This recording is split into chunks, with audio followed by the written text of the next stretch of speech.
Hello students, today let's start the third chapter of honeycomb, Gopal and the hilsa fish. Hilsa एक मछली का नाम है और गोपाल इस चैप्टर का पात्र है, कैरेक्टर है। तो आप बताइएगा बच्चों, क्या आपने कभी कोई कॉमिक बुक पढ़ी है? कोई कॉमिक पढ़ा है? कॉमिक किसे कहते हैं कि कॉमिक एक ऐसी बुक होती है जिसमें जो स्टोरीज़ कहानियाँ दी गई होती हैं वो एक पिक्चर के माध्यम से दी जाती हैं। उसमें चित्र बने होते हैं, उन चित्रों के माध्यम से कहानियाँ बताई जाती हैं। तो ये जो चैप्टर है आपका Gopal and the hilsa fish, ये भी एक कॉमिक बुक की तरह ही है। इस चैप्टर में हिल्सा फिश के बारे में बताया गया, हिल्सा मछली, कि हिल्सा जो मछली है वो पकड़ने का समय था और जो मछुआरे थे, फिशरमैन थे, वो हिल्सा फिश के अलावा और कुछ नहीं विचार कर रहे थे। और मछली बेचने वाले भी कुछ नहीं, सिर्फ क्या बेच रहे थे? हिल्सा फिश। जो मछुआरा था वो क्या कह रहा था? आओ खरीदो, हिल्सा की कीमत कम हो गई है। घर के लोग हिल्सा मछली के अलावा और कुछ भी बात नहीं कर रहे थे।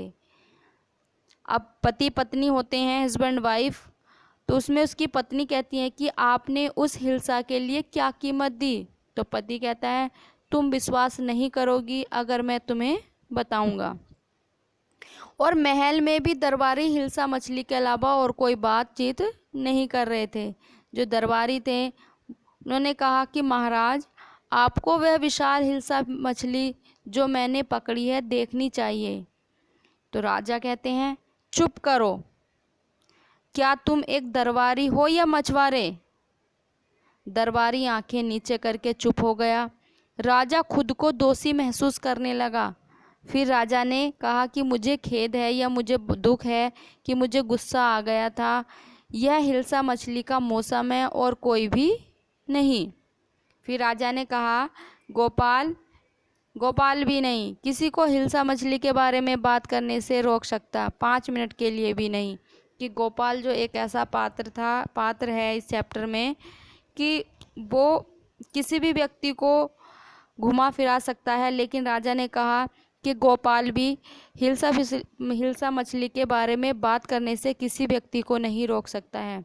तो गोपाल कहता ओहो, मैं सोचता हूँ या मुझे लगता है कि मैं रोक सकता हूँ महाराज।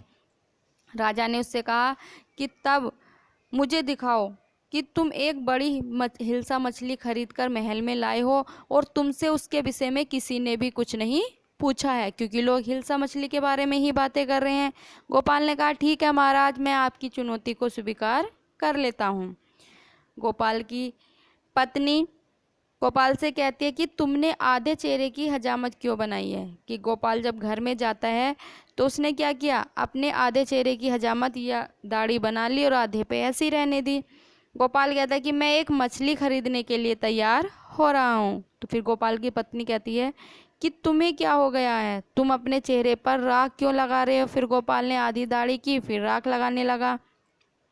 गोपाल ने कहा कि मैंने तुम्हें बताया कि मैं हिल्सा मछली खरीदने के लिए तैयार हो रहा हूँ। फिर उसकी पत्नी ने कहा कृपया मेरी बात सुनो, तुम इन घृणित फटे पुराने कपड़ों में बाहर नहीं जा सकते हो। तुम क्या करना चाहते हो कि पहले तुमने आधी दाढ़ी बनाई, फिर राख मली अपने चेहरे पर और अब आपने फटे पुराने कपड़े पहन लिए हैं।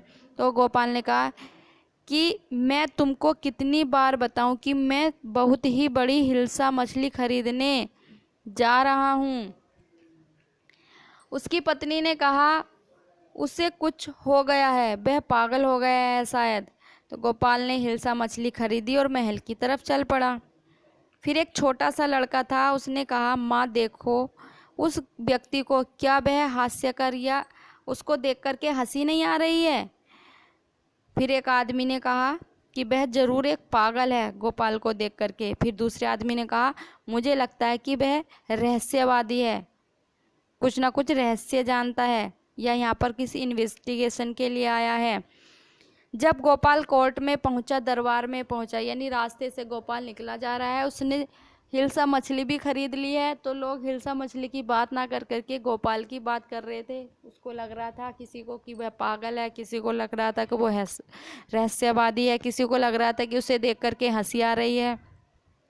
जब वो दरबार में पहुंचा तो जो पहरेदार थे उन्होंने कहा, तुम क्या चाहते हो? गोपाल ने कहा, मैं राजा से मिलना चाहता हूँ। तो जो वॉचमैन थे उसने कहा, तुम राजा से नहीं मिल सकते हो, तुम यहाँ से चले जाओ। गोपाल नाचने लगा और ज़ोर से गाने लगा। महल के अंदर पहरेदार ने कहा पहले कि यह व्यक्ति मूर्ख है, उसे अभी बाहर फेंक दो। और गोपाल ने कहा, मुझे राजा से मिलना है, मुझे अंदर आने दो। फिर राजा ने उस व्यक्ति को तुरंत कहा कि उस व्यक्ति को तुरंत मेरे पास ले आओ। पहरेदार ने कहा, जी महाराज। गोपाल को राजा के सामने लाया गया।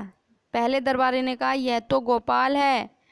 दूसरे ने कहा, इस आदमी का दिमाग खराब हो गया है। और तीसरे दरबारी ने कहा, शायद यह उसका कोई पागलपन का मजाक है। राजा ने कहा, ठीक है गोपाल, शीघ्र बताओ तुमने ऐसे अजीब तरह के वस्त्र क्यों पहने हैं? गोपाल ने कहा, महाराज शायद आप कुछ भूल गए हो। राजा ने कहा, कुछ भूल गया हूँ? गोपाल बोला, बड़ी अजीब बात है कि आज कोई हिल्सा मछली में रुचि नहीं दिखा रहा था। मार्केट से महल तक और कोर्ट में किसी ने एक भी शब्द हिल्सा मछली के बारे में नहीं बोला है। तब राजा को गोपाल की दी गई चुनौती के बारे में याद आया और राजा हंसने लगा। बहुत अच्छे गोपाल, बधाई हो, तुमने एक बार फिर से असंभव को संभव कर दिखाया। तो देखो बच्चों, अच्छी थी ना, इंटरेस्टिंग थी ना story, Gopal and the hilsa fish. तो इसमें अगर कोई बताया, इस चैप्टर के माध्यम से यही बताया गया है कि अगर कोई व्यक्ति कोई काम करने का मन बना ले तो फिर उसे कोई नहीं रोक सकता और वो अपने काम में सफल भी हो जाता है, जिस तरीके से गोपाल हुआ है। Okay, thank you, take care.